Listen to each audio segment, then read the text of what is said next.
Today's ICD-10 quick coding tip focuses on what you need to know about coding causal relationships of diabetes. My name is Claire and I'm an inpatient coding auditor. In my quick tips and tricks videos, you'll discover valuable insights to help sharpen your medical coding skills and code with confidence. If that sounds like something that would be helpful to you, please consider hitting that subscribe button so that you can be notified whenever I release new content. Diabetes is a chronic disease that affects the body's ability to turn food into energy. People who have diabetes are at risk of developing many different associated conditions that can impact their kidneys, nerves, and blood vessels, especially in their feet and eyes. These complications can develop at any stage during the course of the diabetes, whether the person relies on insulin or not. Chapter 4, Endocrine, Nutritional, and Metabolic Diseases of the ICD-10 Codebook contains codes for diabetes. These are combination codes that not only specify the type of diabetes, but also include any associated complications. According to the guidelines, if the specific type of diabetes is not mentioned in the medical record documentation, the default assumption is type 2 diabetes. The diabetes codes are organized based on the body system that is affected by the disease. You should use as many codes as needed to identify all of the patient's diabetic-associated conditions. The alphabetic index includes an extensive list of codes that connect diabetes with various underlying conditions using the term with.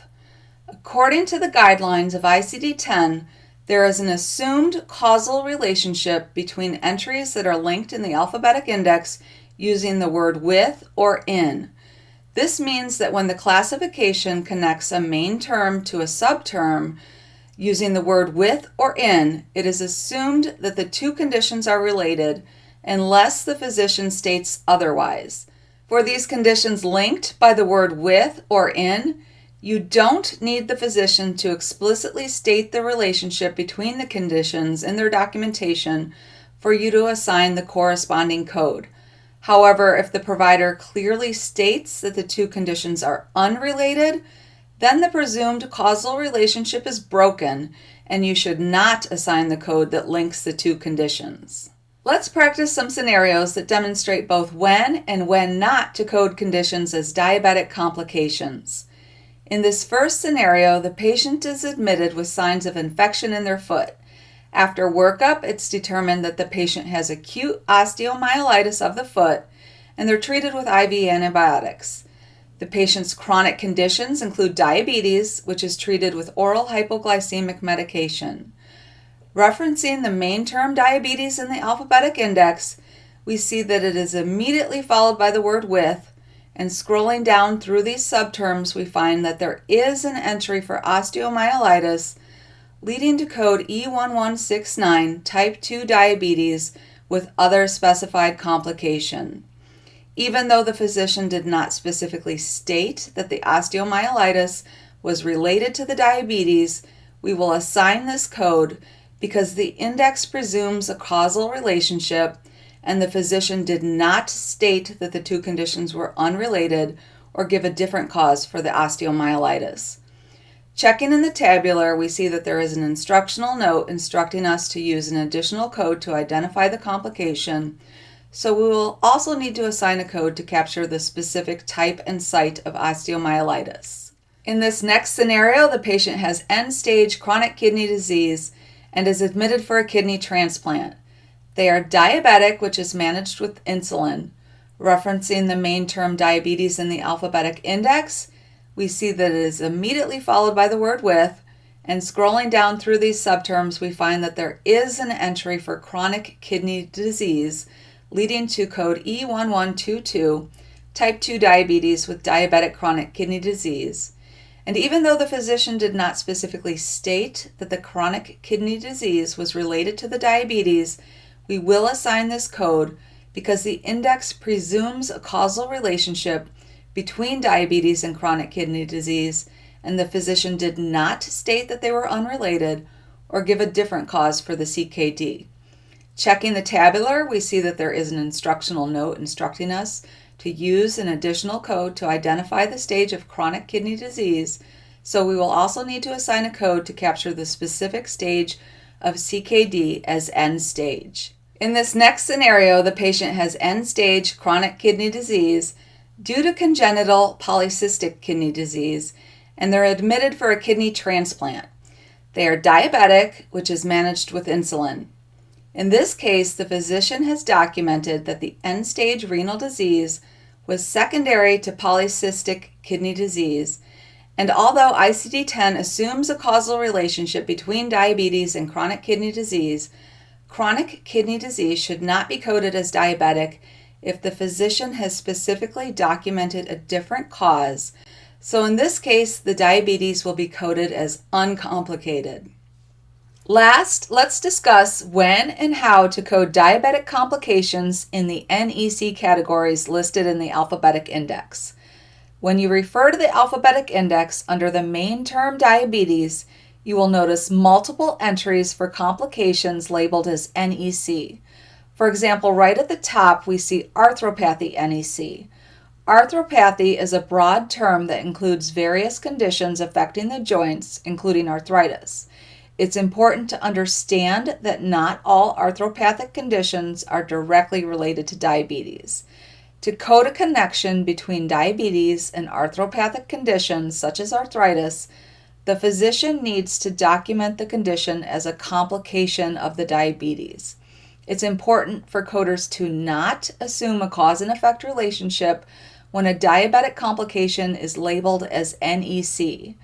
This is because the guideline does not apply to NEC index entries that encompass a wide range of conditions. The classification only establishes a cause and effect relationship with specific conditions that are connected by the word with or in. If a condition is not explicitly listed in the alphabetic index under the word with or in, the physician must document the connection.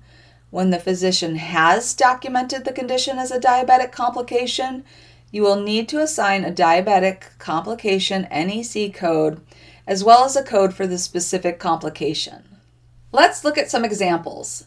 The physician has documented that the patient has cellulitis and has also documented that the patient has diabetes. However, they have not specifically stated that the cellulitis is due to the diabetes. Referring to the main term diabetes in the alphabetic index, we find that there is not a specific entry for cellulitis linked to diabetes by the word with. Therefore, we cannot code these two conditions as related. Each condition will be coded separately, with the diabetes being coded as uncomplicated. This next scenario has the exact same diagnosis of cellulitis and diabetes, except that in this case, the physician has specifically documented that the cellulitis is due to the diabetes. As the physician has established a cause and effect connection between the diabetes and the cellulitis, we will assign a code for a diabetic complication. Referring to the main term diabetes in the alphabetic index, we find that there is no specific entry for cellulitis. Therefore, we must determine the appropriate NEC category to which cellulitis belongs. Since cellulitis is a disorder of the skin, we will choose the entry for skin complication NEC. If you're not sure what type of disorder the condition that you're coding is, you can always research it on the internet or look and see what chapter it is classified to in ICD-10. Cellulitis is classified to Chapter 12, Diseases of the Skin and Subcutaneous Tissue. Now that we have our diabetic complication code, we also need to assign a secondary code to identify the skin complication specifically as cellulitis. In this next scenario, the physician has documented that the patient has glaucoma and has also documented that the patient has diabetes. However, they have not specifically stated that the glaucoma is due to the diabetes. Referring to the main term glaucoma in the alphabetic index, we find that there is no specific entry for glaucoma linked to diabetes by the word with. Therefore, we cannot code these two conditions as related. Each condition will be coded separately, with the diabetes being coded as uncomplicated. This last scenario has the exact same diagnosis of glaucoma and diabetes, except For in this case, the physician has specifically documented that the glaucoma is due to the diabetes. As the physician has established a cause and effect connection between the diabetes and the glaucoma, we will assign a code for diabetic complication. Referring to the main term diabetes in the alphabetic index, we find that there is no specific entry for glaucoma. Therefore, we must determine the appropriate NEC category to which glaucoma belongs. Since glaucoma is an eye disease, classified to Chapter 7, Diseases of the Eye and Adnexa, we will choose the entry for ophthalmic complication NEC. Now that we have our diabetic complication code, we also need to assign a secondary code to identify the ophthalmic complication, specifically as glaucoma. So that's it for today's quick tip. I really hope that this video was helpful for you. If it was, please give it a thumbs up, and if there's any topics that you would like me to cover in the future, just leave a comment below and I'll add them to my list. Thanks for watching, and until next time, happy coding!